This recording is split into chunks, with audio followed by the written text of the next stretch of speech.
This is the Horror Movie Project Podcast. Today we're going to have a special Valentine's episode for you guys. My Bloody Valentine from 1981, and then we have the remake from 2009, and Valentine, which is a 2001 movie. So let's get this episode started. Just put non-spoiler for this one. Right, this is Dead Michael, Crazy Orc Collector. Check me out on YouTube, and we're all over the place now. And my co-host is This is Dan from Reject Filmz.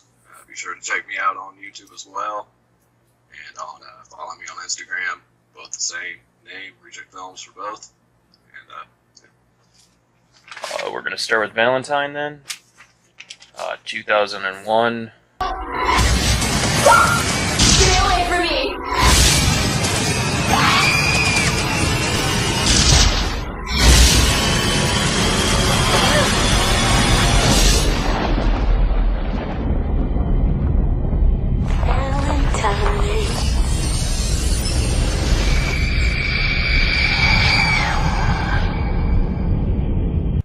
Director is Jamie Blanks, I think is the name, and then the writer's Tom Savage or something. The novel, I didn't even know there was a book. And then the screenplay is like, I don't know how to pronounce these people's names that great, but I'll try. screenplay from Donna Powers. Yeah, that works. So yeah, hour and 36 minutes. Yep. And what's your thoughts on this one? Well, right away, like, I saw that Angel was in it from, well, David B. I'll call him because I can't pronounce that last name, but that was pretty cool. I was like, okay, this will be a little bit better than I didn't really know what to think of it at first, like with the opening scene with that nerd trying to ask all those chicks to dance with him, and I don't know, I guess he had courage to go ask him, but I didn't know what to think. Like, I was like, what kind of movie is this? And then after that, they think, like, later on, it's like a flashback, I guess, would be the best way to put that, and then it doesn't really have much to do with the film, in my opinion, not so much, because it's just, I don't know, it's kind of random. It gets rejected by, like, all of them, besides the fat chick, and then she, like, even to join in, like, that popular group, she, like, rejects him, too, like, when they make fun of him, or whatnot. Saying that he attacked her or whatever. Yeah. It's like he attacked me. I would say overall it wasn't a horrible slasher. I've seen much worse. But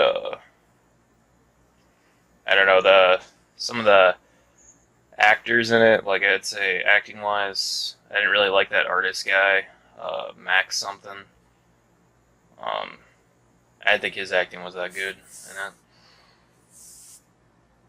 Yeah, it's pretty much your typical late 90s, early 2000s kind of corny acting from everybody except for, the guy. Yeah. Whatever his name was. Even Denise Richards wasn't that great in it. Yeah. So what do you think about the kills overall? I like the kill with the arrow. That was cool. Because you got the Cupid mask on, and then the classic blood from the bloody nose. I mean, and I like the hot tub one too. That was cool. I mean, yeah, overall kills, I'd say they're more creative than your average, like, just, slash and then, like, let's split to a different screen type thing. But yeah, it was cool kills, and I thought. I mean, the kills weren't bad as far as, like you say, for originality.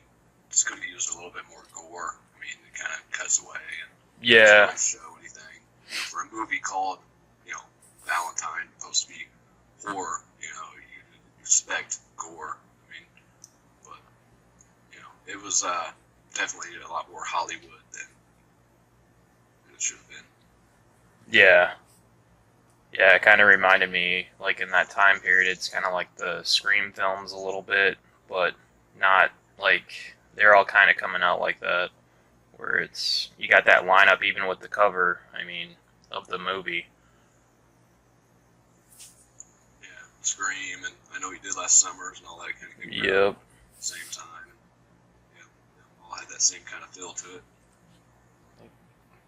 What'd you think of the mask overall for the killer and the outfit? Definitely originality for the mask. I mean, I like the killer in it. You know, thought it was pretty creepy. Yeah. Yeah, I really liked it. I mean, I'm surprised it didn't catch on and start a franchise. Make a sequel, yeah. Yeah. I mean, the only thing that kind of bothered me about it was like when the mask was off in the one scene, like catching the elevator. It's like, man, that cheap plastic would have just like crushed right there. And there's another scene that you get hit with like I forget what it was, like a hammer or axe or something. I'm drawing a blank on what they were hit with in the face and the mask, but it would have broken that scene as well. Yeah. But, I mean, you gotta kind of take the good with the bad on that. Yeah, that was with the neighbor too.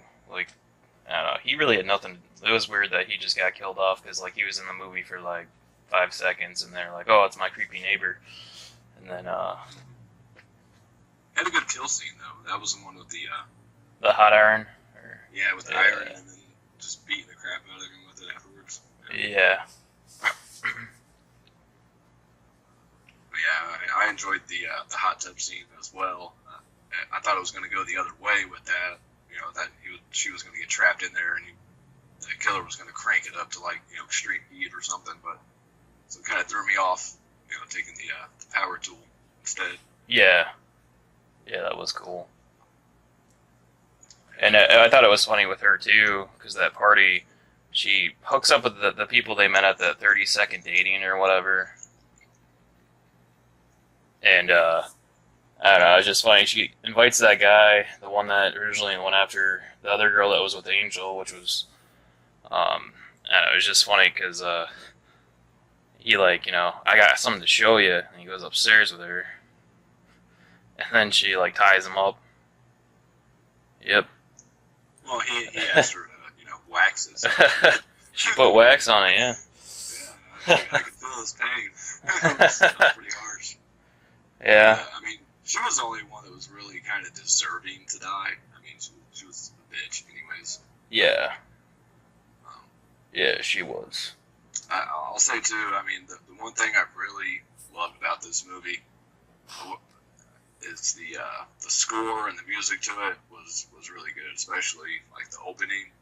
Yeah, the soundtrack. It's kind of old school. Yeah. There were some good bands. The soundtrack was pretty decent. I think they had, like, Deftones, and I think they even had Manson and a few others. I forget, but they were pretty decent. I think Orangey was in there, too, if I'm not mistaken. Yeah, Orangey, Disturbed, Rob Zombie, yeah, everything that was real popular then. So what's your overall take on the whole plot and story and everything? I mean, do you feel like it was well executed or kind of just thrown together? I was confused as some of the girls who they were, because you had to try to compare them to the flashback scene that was like really short, so you were trying to figure out who was who. I mean, you knew the fat girl, but the rest of them, I was like, they could get older, and it's just harder to. At first, I really didn't know who, like, all of them were, like, but you had kind of an idea which ones are which, I guess. I think that was confusing trying to compare them later on. It really wasn't. I did like the ending, leaving it open-ended. Yeah, well, that's what I noticed with all three of these films was they had an opening where they could have continued these franchises if they wanted to. Yeah, I'm surprised this doesn't even have a Blu-ray release. At least not in the States or anything that I'm aware of. Yeah. I mean, it didn't get terrible ratings or anything. I mean, there's definitely worse movies out there that have gotten the treatment than this. It's kind of surprising. Yeah, I actually bought it on VHS because it was cheaper than the DVD. I just went old school with it. I tried to find it at the family video and all the places I looked, and they didn't have it. And then to rent it, it was like $4 or whatever. So I just went and got that because that was the cheapest route to see it. So I ended up getting lucky enough to find one for like $7 off eBay, but it goes for like 20 to 50. oh really? It's getting harder to find, I guess. I mean, the case wasn't in perfect shape by any means. It's the old cardboard, snap case or whatever, but the disc played fine. And actually, the quality was really good on it for watching it on a 4K TV. It's more set up for your older TVs. I think it was widescreen though, but it came in really good. Yeah. Yeah, it Sometimes was. your old DVDs won't look too great.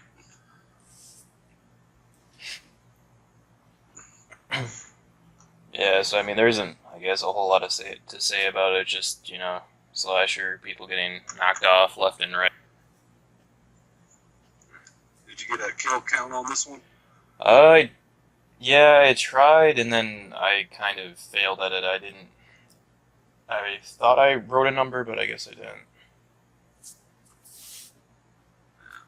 It wasn't too many, I don't believe. It was, that they show was probably around 6, maybe 7.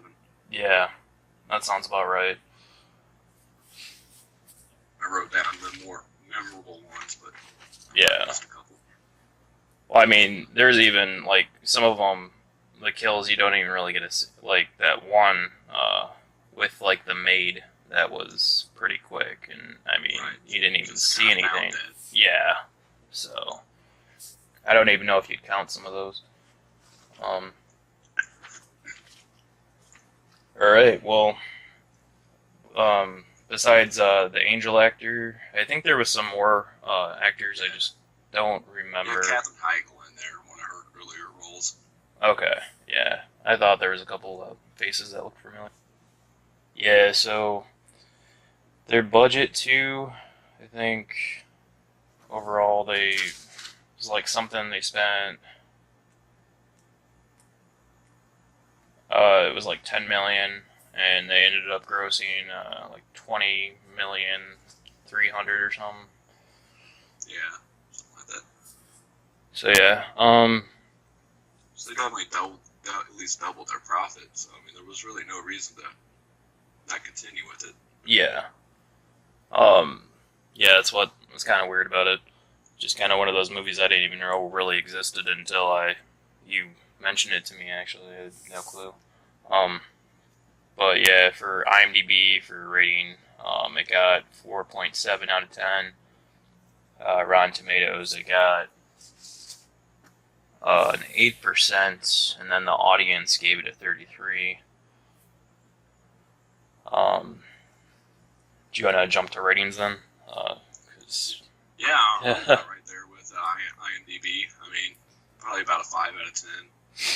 I actually gave this a 6 because I thought it was pretty decent for, I don't know, like Right. for what it was, I guess. Right. And there's not too many of, Valentine's movies out there to, really compare it with or anything besides the other two that we're talking about.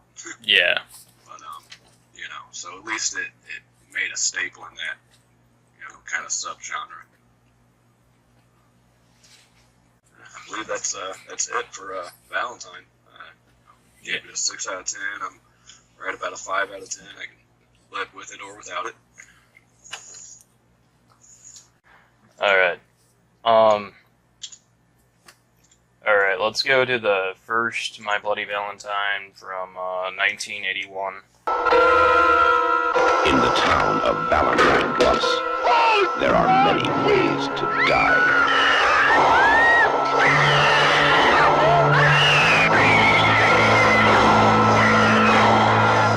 Take your pick. My Bloody Valentine. It's actually a Canadian film. Director George. You gotta hurt this last name. I feel like Malaha. I can't say his last name. Writers Stephen A. Miller, and story concept John Bearda or something. I don't know. Yeah, I'm terrible at names too, man. Don't worry about it. It's all good. Yeah, you had a name in here on the cast with the last name Affleck, but I wonder if there's any relation to the other two. Yeah. Yeah, I It's didn't not a even. name you see too often. Yeah. Yeah, I didn't even see that really. I didn't. The two characters I think that are the main, the ones I really picked up on were Tom and Axel, I think, and then Harry Warren at the beginning of the movie, which are the ones that you really get to know the best in it, and then the girl they fight over, which I forget her name. I believe it was Sarah. So pretty much it. There's a killer that the beginning of the movie, which isn't really spoiling much from it, is that one guy goes crazy after they get trapped in the mind, and pretty much I think they send him to like a mental hospital or something, don't they? Or goes to like a psych mental institution. Yeah, and like for court-wise, he didn't really go to jail. I think he just went to like one of those places. Then after that, like, I don't know if they gave you a gap of how many years it was, or how long ago it was. I think it was like 20 years, if I remember correctly. Yeah, it was something. Something like that, yeah, about 20 years. I remember them saying there hasn't been a dance or a celebration in 20 years or something. You're right, and that's kind of how it all started up again.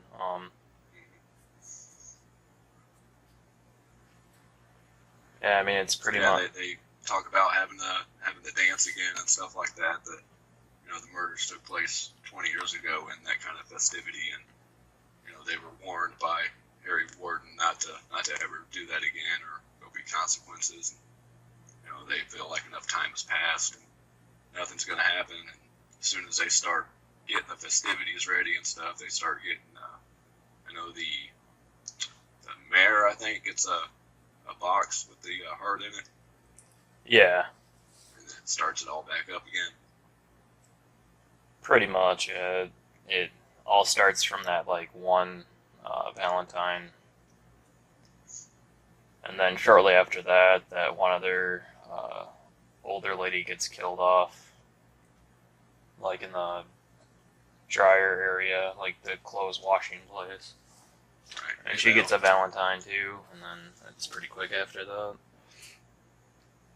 That's kind of how it all outbreaks, and then people freak out, they cancel the dance, and all that. Yeah, they're always warned by Happy, the bartender, who never seems too happy. Oh yeah, that guy reminded me of Friday the 13th a little bit, with like the one guy that would always say, "You guys are all doomed." It's kind of the same. Yeah, but he was just that bartender guy. Like, he would do the same. He'd just sit there and, like, you're at a bar to drain your sorrows, and then he's just telling you all this depressing stuff, and it's like, what are you doing? Yeah. So yeah, they're told not to do anything, and they cancel the dance and everything, and they decide to go party in the mines. And that's really where the movie really starts. Yeah. Yeah, it really picks up. Before that, I was getting a little bit bored with it, to be honest with you.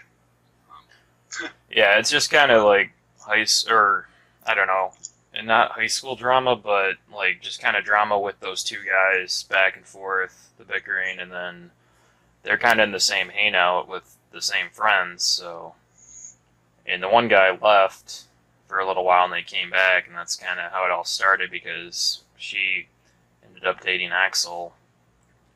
Right, the TJ character. Yeah. Comes back. Yeah.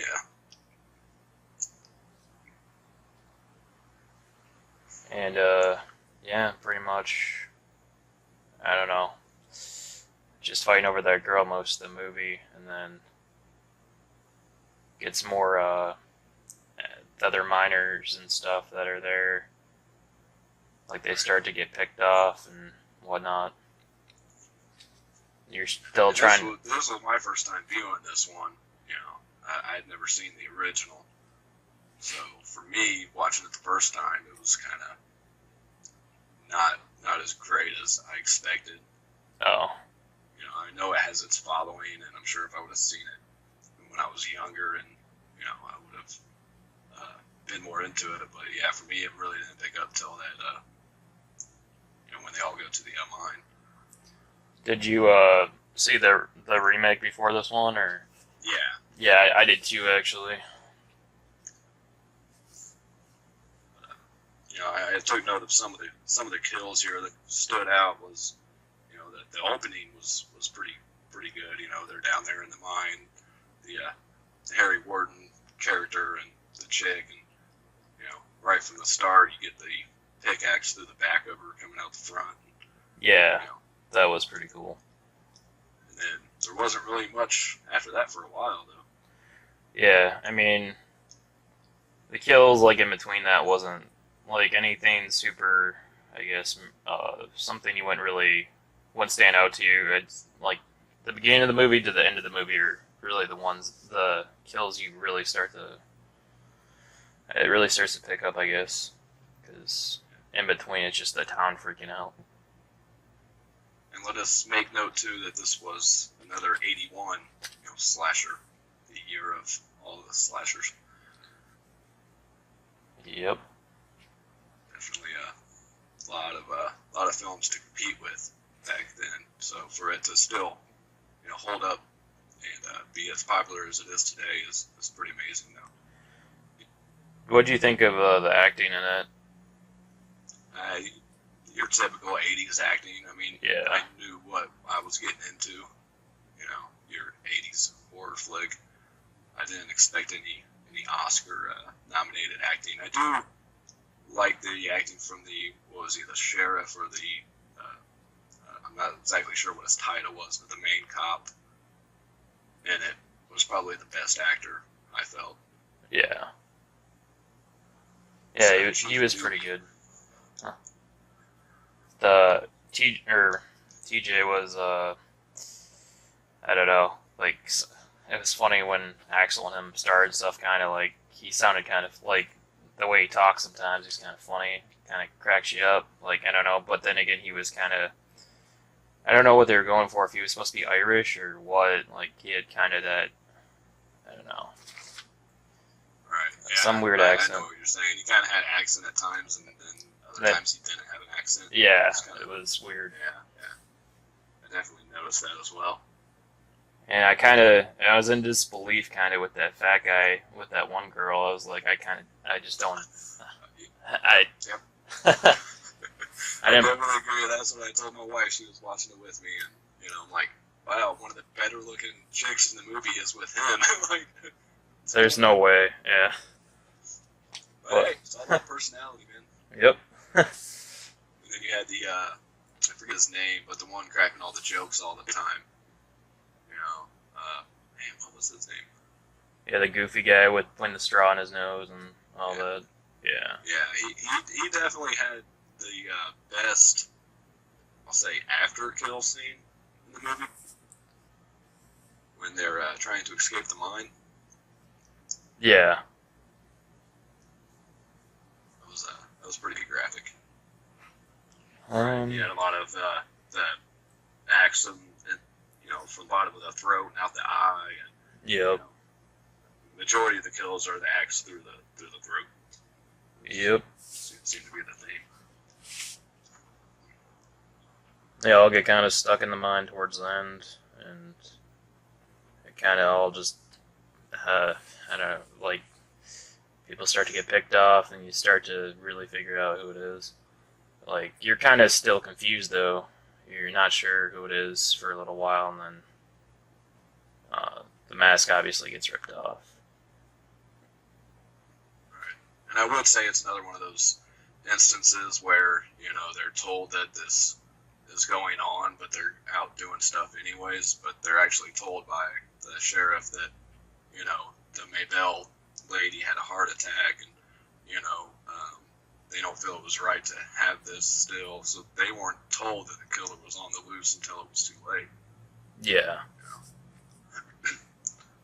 So So it did succeed with that part of it. You know, most slashers are told, you know, don't go in the woods, there's a killer, and they go anyways. But in this instance, you know, you didn't really have that.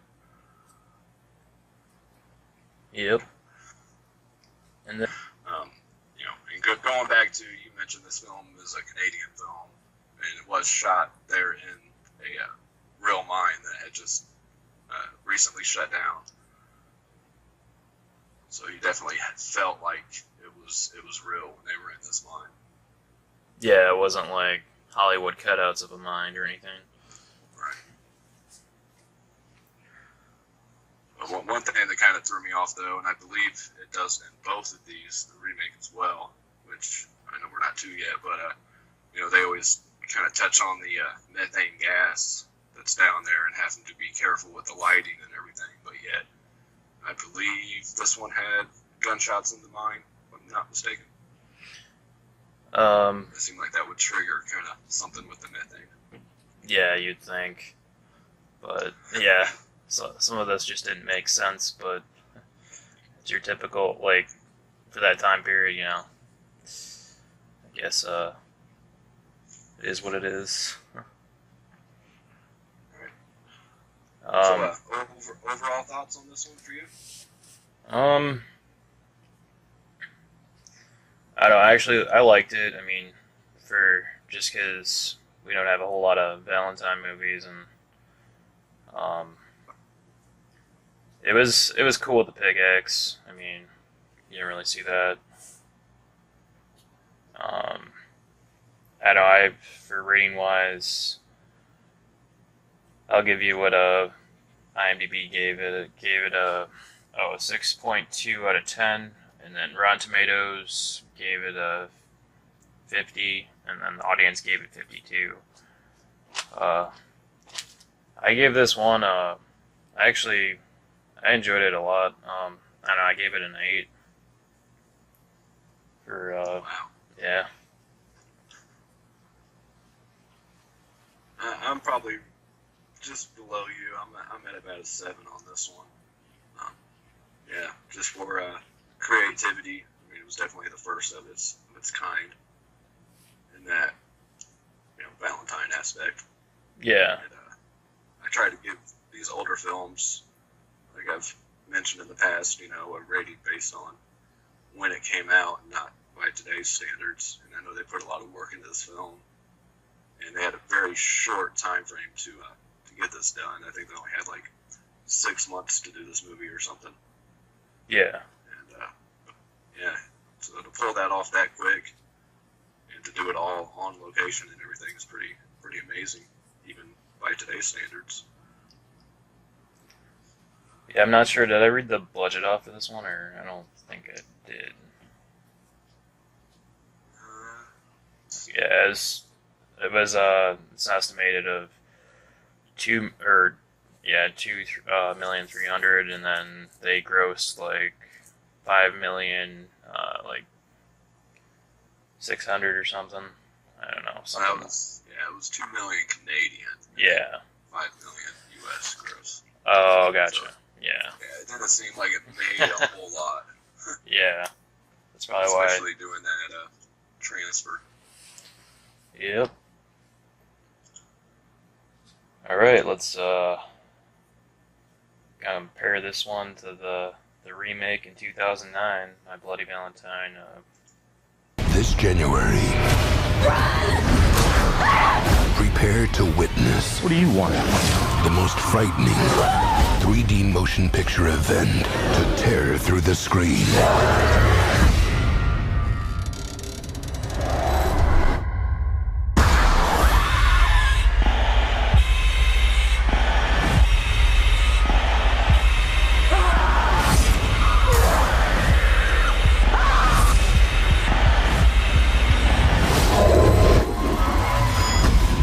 Bloody Valentine 3D.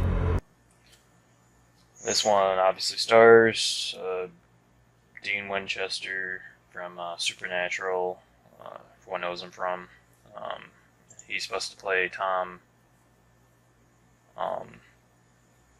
but his real name is Jensen Ackles. Hopefully I said that right, because there's a lot of people that really like the guy, so. Yep. You got Jimmy King in there as well, and it was just stunning. But Yeah, and you had Tom Atkins from yes. yep, Halloween 3 and Creepshow and whatever else.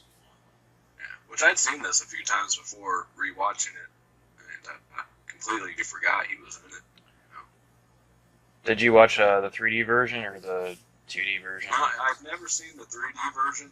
Okay. Unfortunately, my copy didn't come with the glasses, and I don't have any sitting around for that reason. So, yeah.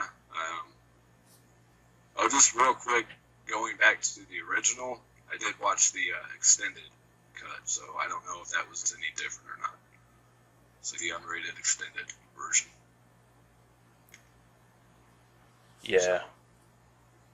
Yeah, actually, Everybody knows. Let me know if there's Well- a difference. I don't know, I saw halfway through with the, because I have both. I have the 2D, if you flip it around, and then you got the, the 3D or whatever, but I had to take it off because it hurts your eyes after, like, I don't really like 3D, like in movies a lot of times. I mean, it was kind of cool, but then again, I don't know, for some reason, I, like, halfway throughout the film, I was like, I'm going to switch to the 2D. So that was... Right, this wasn't the 3D that we have nowadays. So. Yeah. Like, I don't know, that was a while back when, I mean, I don't know, maybe like 5 years ago when I, like, stopped the 3D version and went to the normal version, so yeah. So pretty much, it's Harry Ward again, killing the miners, the same concept in the beginning, but they actually show more of him because, he goes to the hospital and pretty much just kills, like, the whole hospital Right. almost. Yeah, So great opening, man. Gory. Yeah. Gory opening. It was a little bit different on how they explain the Harry Warden situation in this one, though. I mean, they definitely, changed the beginning of this film as opposed to the original. Yeah, at He's first, supposedly, dead on this one. you're not sure, like, how they're going to play it off. You think it's just going to be, like, they're showing you, like, newspaper clippings and all this stuff, so you're thinking it might just be, like, kind of catching you up or whatever, but they actually go into play with it. So, yeah, it's pretty crazy.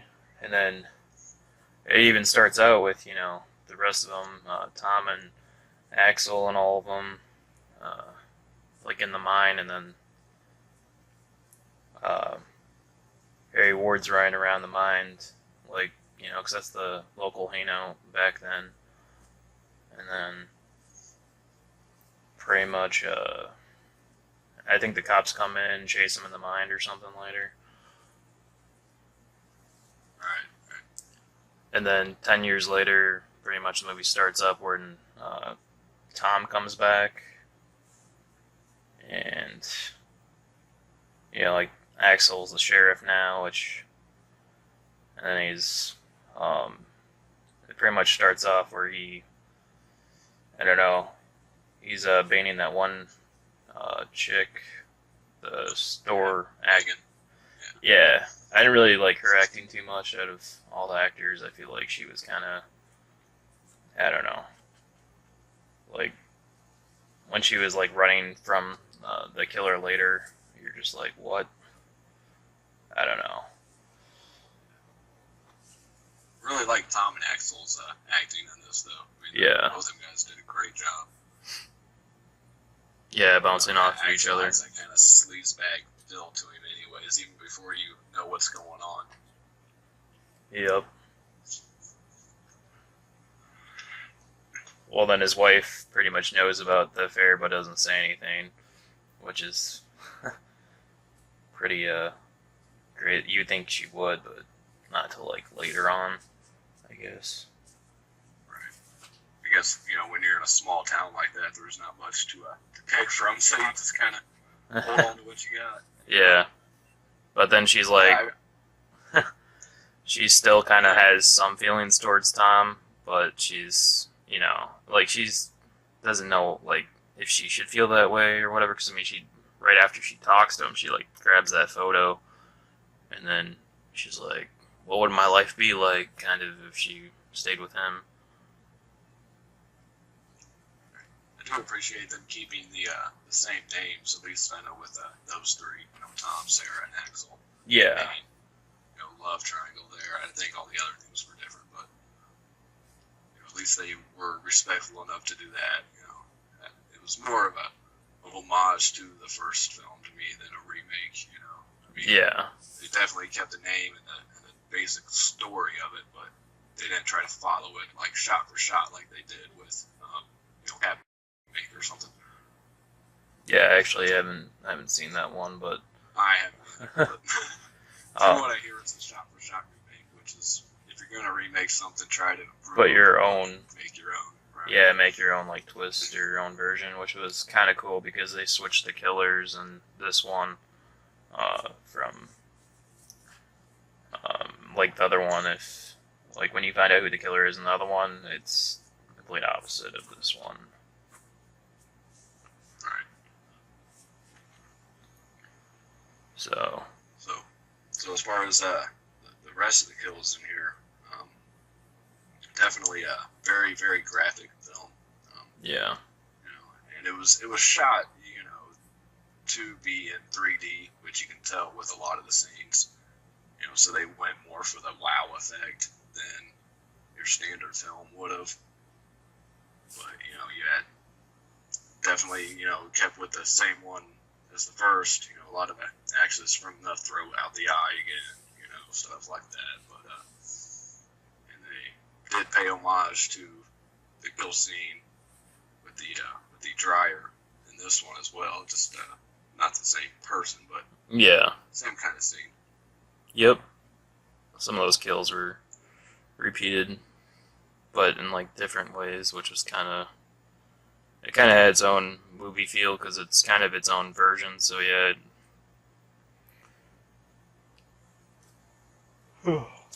Trying to think. I think the one that cracked me up the most is the hotel room scene when old girl's running outside. Yeah, naked. Yeah, that was pretty interesting. Yeah, I can't believe like she just runs out there after him because he films it, and then after she sees him film it, like he wants nothing to do with her. He's just like, "See you later." I believe that was the only nude scene in the film, though, if I remember correctly. Yeah, I think so too. But it's like, man, you don't want to be on film, but you'll run out here completely naked for everybody to see it. Like, it kind of didn't make sense. But Well, not only that, but they had their curtains open in the motel because that's how. Remember how Axel was going through the police footage, and then Tom just happens to look in the window at that time, and you're like, "What?" Yeah. So. yeah, it definitely had its you know, laughable moments. You know, which I feel these type of movies should have. You know, they're kind of, you know, a little bit tongue in cheek. Yep. Did we talk about the director and writer for this one, or not sure? Don't believe so. Yeah, it was Patrick Cassier or something. I don't know. And writers was Todd Farmer, or screenplay, and then Zane Smith. And then Yeah, this was, of course, 2009. It's an hour and 41 minutes. yeah. Yeah, I did notice that it was a lot longer than I thought it would be.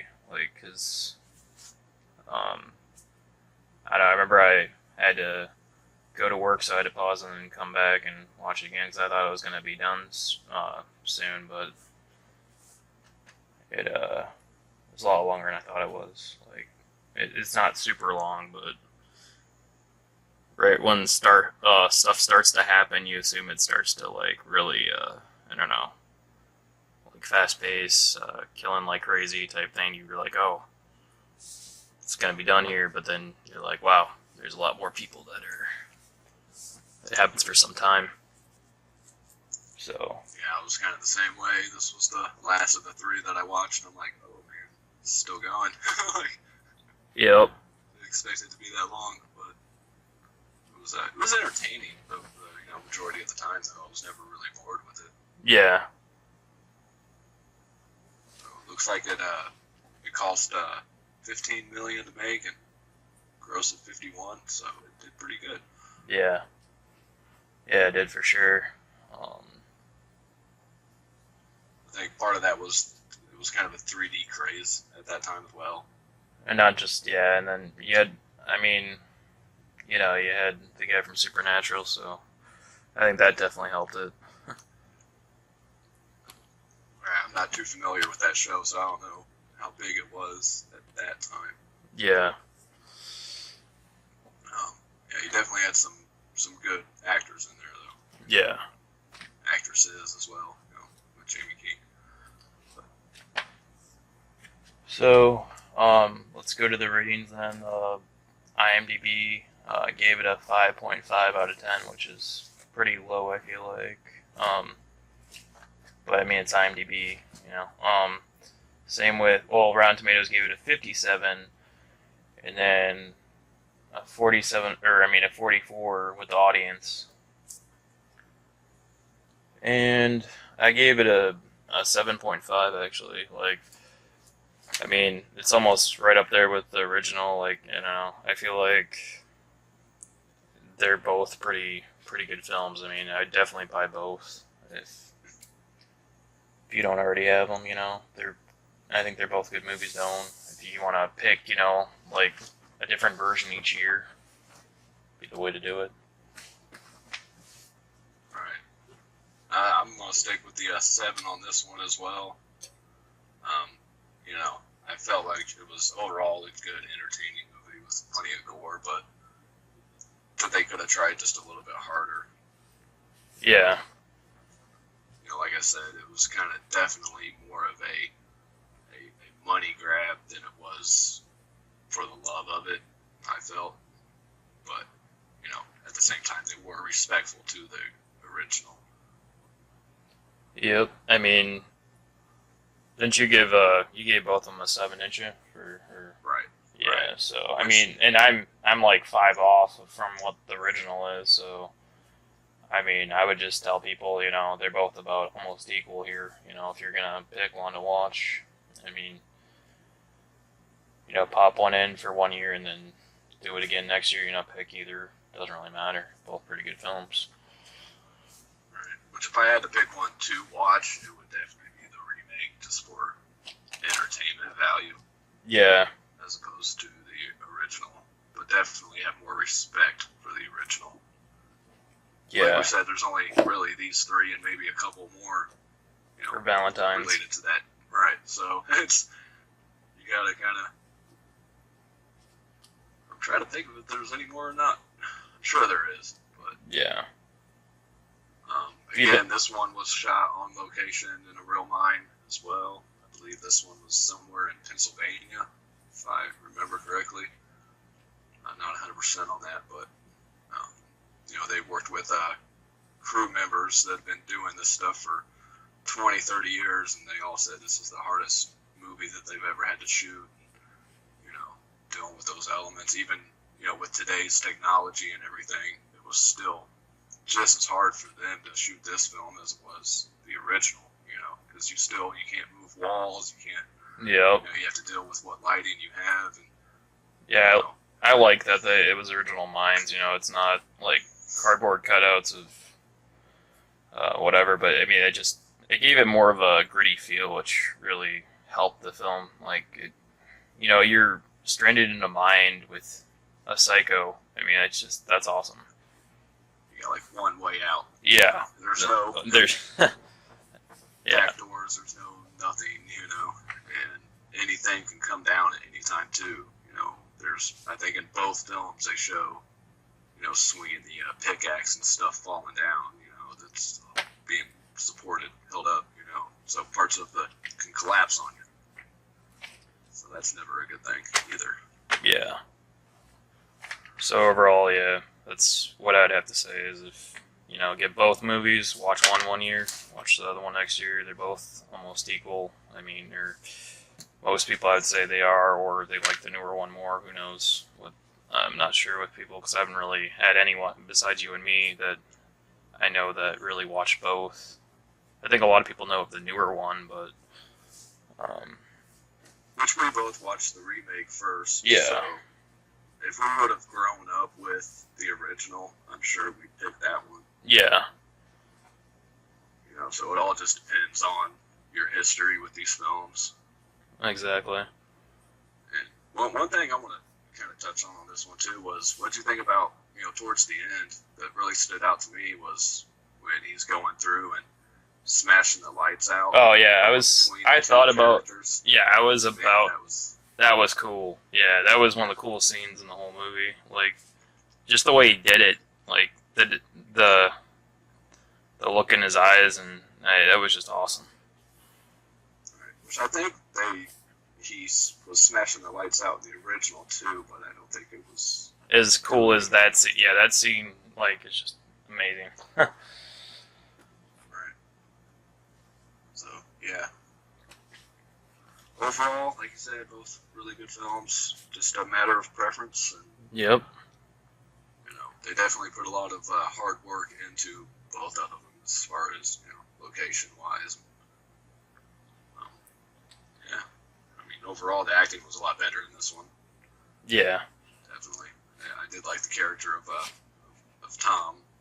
Did really good, like we kind of touched on before with Axel. Yep. Definitely a little more twist to the ending. Yeah, it was something you weren't expecting. If you saw the original and then you watched this, you'd be like, what? But, yeah, because it's kind of its own, like, it kind of branches away from it, which is, I like a lot because I don't want, like, it to be, exact right on, like, with the other one, so. Like I said, I've seen this one a few times before, but it'd been a while, so I'd already forgotten who the killer was. It was kind of throwing me off again. Oh, gotcha. Yeah, I've actually seen the newer one more, too, than the older one, because I didn't have the older one, and then I bought that one, so I've seen that one, I think, twice now, and then I've seen the newer one probably, like, 4 or 5 times. Just because, like, I watched it with multiple different people, and, it was the newer film then, so it's kind of like what we kind of grew up more around, so. And for anybody looking for the original, it does go for $40-50 on Blu-ray and about $10 less on DVD.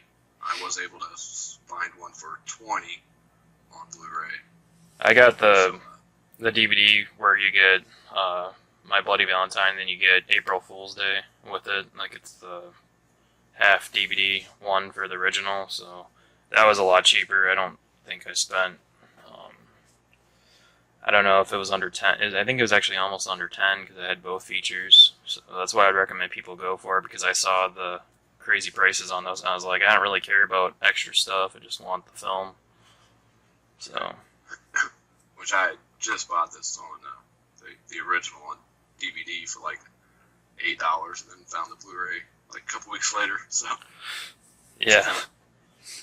At that price, I had to pick it up, and seen someone post in a Facebook group they found it for $7.99. So I was like, but yeah, this is what it is. I actually bought the original and thought it was the remake, that old special edition DVD one, and then I ended up taking it back because I wanted the other version, and I think I bought one online of the remake or something instead. But I thought it was the remake, like right when I grabbed it, I'm like, yeah. I was all excited, and then I was like, oh, it's the old one. And I don't know, I probably should have held on to it though, considering it went up like that, and it probably had extra stuff in there. So.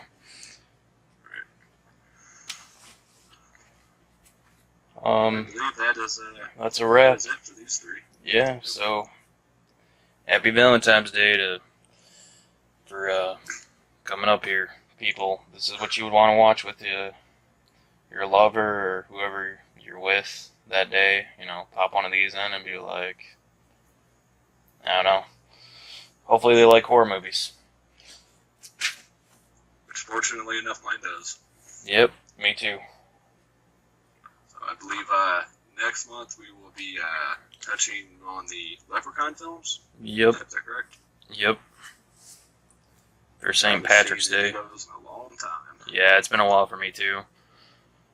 So that's for next month. We're definitely doing all the Leprechauns. We're now officially on iTunes. We're on Stitcher. We're on Speaker, SoundCloud, Mixcloud, and Podomatic as well. If you guys care to download us, make sure you comment and download our episodes.